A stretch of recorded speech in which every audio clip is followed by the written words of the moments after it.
చాలామంది చూడాలని ఉంటుంది. మీ అభిమానులుగా చాలామంది సినిమాలు చూడాలనుకుంటారు. వాళ్ళు థియేటర్కి వెళ్ళి చూడలేని పరిస్థితుల్లో ఇన్ఎవిటబుల్గా వాళ్ళు పైరసీ సినిమాలో చూస్తే కొంత ఆర్థికంగా వెసులుబాటు కలుగుతుంది.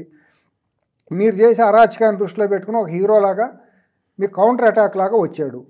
అతను చూసి మీకు వెన్నులో వణికేందుకు మీరు నిజమైన హీరోలు అయితే మీరు జీరోలని మీరు ప్రూవ్ చేసుకున్నారు.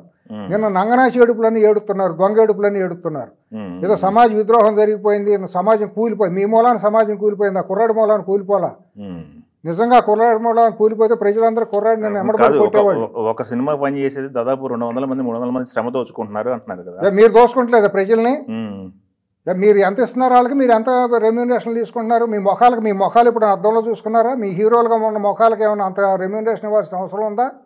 మీరేమైనా అంత నవరసాలు పండిస్తున్నారా? ఇక్కడ ఇంకొక వాదన వస్తుంది, మా మీద టికెట్ దిగుతుంది కాబట్టి, మా పోస్టర్ ఉంది కాబట్టి జనాలు వస్తున్నారు కదా థియేటర్కి, ఎవడో ఇస్తే తప్పైంది అంటున్నారు వాళ్ళు.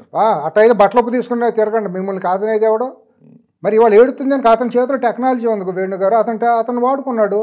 అతని మీద మరి మీరు ఏడవటం దేనికి? మరి మిమ్మల్ని చూసి మా హీరోయిజం చూసి జనాలు వస్తున్నారు, టికెట్లు దిగుతున్నాయి అంటున్నారు.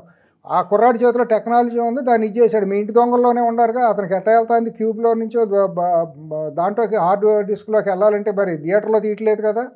ఇది ఒక వాదన ఉంది. ఎస్, నేను చదలవాడు కూడా మాట్లాడారు, ఈ పాయింట్ మాట్లాడారు ఆయన కూడా. మరి మీ ఇంటి దొంగలు మీ ఏడుపు లేదు, మీరు ఏడవండి లోపల.